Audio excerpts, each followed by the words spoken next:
Usapan natin ngayon, ito po, no, ICC. Maaari raw papasukin sa Pilipinas para mag-conduct ng investigasyon. Yan po ay ayon kay Remulla. 51 billion na pondo dati sa loob ng 3 taon ng nipulong sa kanyang congressional district. Ginagawang issue po ngayon. May issue po ba sa 51 billion? Yan po, boy. Ito na naman ICC. Nakpo. Teka lang sabihin lang, balikan lang po natin, kamakailan lang sinabi ni Pangulong Marcos. Ito po, sinasabi po ni Secretary Remulla ngayon, nakakatakot po to, no? Sabi ni Secretary Remulla, we're not here to stop them because if they're not doing anything illegal, there's nothing wrong with that. Okay, tignan po ninyo Ngayon po, iba na tono natin, no? Sabi po ngayon, hindi po natin sila pipigilan kung wala naman silang ginagawang illegal. In the first place, inaamin nyo po ba na narito na sila? Kung wala pong illegal na ginagawa yung ICC, bakit po inililihim yung pagpasok po nila rito? Dapat wini-welcome nyo yan, di ba? Kung wala pong illegal yung ginagawa ng ICC, dapat welcome ICC nakalagay sa airport. Sasama po kami. Wala palang illegal na ginagawa Paabisuhan nyo lang po kami para meron pong welcome committee. Magbo-voluntary po kami, kaming mga kulto ni Digong. May inihanda na po kaming pang-welcome dyan. Nasaan po sila? Bakit po sila nagtatago kung wala po talaga silang ginagawang illegal? Di po ba? Kasi kung above board lahat, at sinasabi natin na wala silang ginagawang illegal, i-welcome po ba natin? Dapat wini-welcome nyo kasi international body yan, katulad ng mga pag-welcome ninyo. Bakit parang tinatago nyo sila? Okay. Ito ang kompletuhin natin. No? We're not here to stop them because if they're not doing anything illegal, there's nothing wrong with that. Nothing wrong na ngayon. Mamaya papakita natin yung sinabi ni Pangulong Marcos noon. If they're getting statements, ito po tandaan nyo, if they're getting statements, they're getting evidence, it's okay. Kung kumukuha daw po ng ebidensya at sila po ay kumukuha ng statements, okay lang daw.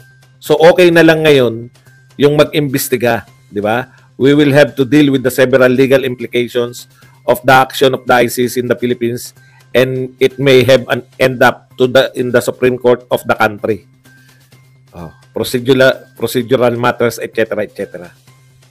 Okay, napakadelikado po nitong ginagawa natin kasi okay lang daw na mag-imbestiga sila, kumuha sila ng ebidensya. Okay ba yun? No?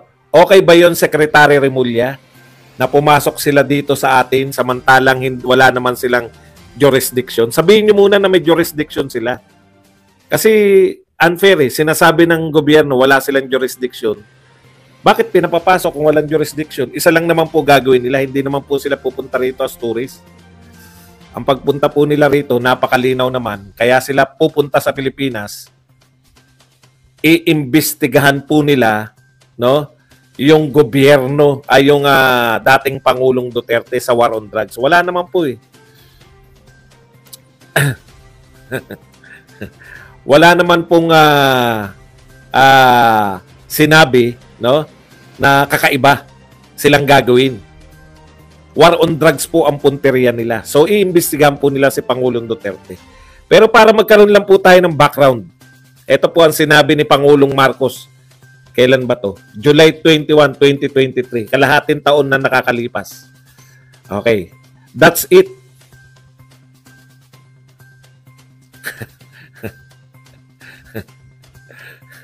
Sino ba yung nagsabi? Nakakatawa ka naman. Lakay Idot. Nasa topic po natin. Kung nabasa nyo po, kasama po yan. Kulang kayo. Hindi po pwedeng sabay-sabay dalawa topic ko.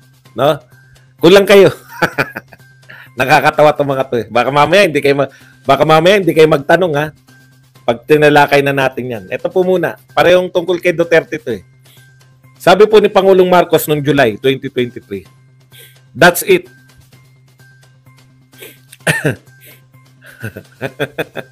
Magandang katanungan mo, pero mamaya mo itanong yan, Okay lang yan kung walang kasalanan, bakit matatakot? Ano ko nga, gusto kong sagutin yan maya-maya eh. Bakit matatakot? Yan, BM. Yan po meaning ng BM, bakit matatakot na. So we continue to defend the sovereignty of the Philippines. Hindi, ito pa pala. That's it. We have no more appeals pending. We have no more actions being taken. So I suppose that puts an end to our dealings with the ICC. So wala na po tayong dealing sa ICC, sabi ni Pangulong Marcos. Okay. Tapos sinundan niya pa yan. So we continue to defend the sovereignty of the Philippines and continue to question the jurisdiction of the ICC and their investigation here in the Philippines. So questionin, sinabi mo ng July, Pangulong Marcos, sasagutin ko po, kulang kayo rin. Huwag po kayo makialam lahat. Teka muna. Itatago nga muna natin kayo lahat. O yan super chat na lang po ang pwedeng, pag nag-super chat na lang, yun lang po mababasa ko muna, super chat. Yung nagpakape. Masyado kayo maiinit eh. Okay. Mainit ako rito eh. Noong July po, sinasabi ni Pangulong Marcos, we have nothing to do with the ICC.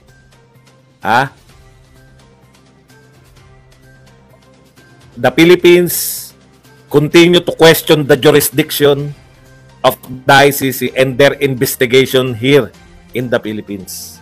So kung na-question nyo yung investigation, jurisdiction, hindi lang po jurisdiction and investigation. Bakit po ngayong 2024, January 2024, iba na po yung tinatakbo ng inyong mga ng DOJ, di ba? Maganda kung meron ditong DOJ. Okay, dagdag pa natin. Ito po mga sinabi ni Pangulong Marcos. They are talking about Filipinos. Their alleged crimes are here in the Philippines. The victims are Filipinos. Bakit mapupunta sa dahig? Kaya't dito, sabi ni Pangulong Marcos, dito. Ibig sabihin yung korte po natin. Basta tapos na lahat ng ating pag-uusap sa ICC at kagaya ng sinabi namin mula simula, we will not cooperate in them in any way or form. Hindi nyo po mababago yan, no? Lahat po ng mga fans ni Pangulong Marcos, hindi nyo na po mababawi yan. Nasa lahat ng dyaryo yan, yung sinabi niyan. Ngayon po, takbo tayo ng January 2024. Iba na po ang tono ng DOJ. Ito na po ang sinasabi ng DOJ. If they're getting statements, they're getting evidence, it's okay. Nung July, kino-question yung investigasyon. Ngayon, okay na. Ano po ba yung nangyari mula July hanggang ngayon? No? Bakit okay na ngayon? Kalaban nyo na yung mga Duterte. Dati, kakampi nyo. Dapat, bilang Pangulo, lalo na yan, tinitignan po yan ng mamamayan, no? Ang hirap po maging leader, yung pabago-bago na sinasabi. Ngayon, okay na. Ayan, no? Si Remulla po ay DOJ. Alter ego po yan ng Pangulo ng Pilipinas. Okay na ngayon na mangalap ng ebidensya, okay na ngayon na kumuha ng statement sa mga testigo. Pero noon, wala. Hindi po pwede. Kukwestiyonin natin yung investigasyon. Ang labo, no? Okay. Sabi nung isang viewer, Badong, ano bang kinatatakot mo? Ano kinatatakot mo kung wala namang ginawang kasalanan si Pangulong Duterte? Di ba? Bakit ka natatakot?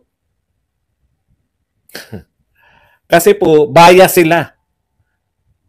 Tignan yung mga deklarasyon ng ICC. Hindi pa nagsisimula, kinukondina na nila si Duterte. Iba po yung pananaw ng mga Europeans. Bakit po? Iba yung kultura nila doon sa kultura natin. No? Sa kanila, puta, kriminal na. Hindi pa, bawal mo pang kantiin. Iba po yung justice na binigay ni Pangulong Duterte sa kanila. No? Mayroon tayong sariling batas. Wala naman pong sinasabi si Pangulong Duterte na ayaw niyang litisin siya. Malinaw naman po yun eh. Ayaw niyang litisin siya ng ibang bansa dahil iba po yung mga values nila. Sabihin ko sa inyo, yung mga yan dito sa Pilipinas, pag kumakain ka ng aso, wala namang problema eh. Sa kanila, normal bang kumain ng aso? Hindi po. Iba po yung values nila eh. Mas gusto pa nila Paano nila tinitreat yung mga Europeans? Paano nila tinitreat yung problema na addictionist? Very tolerable sila. Tinotolerate nila.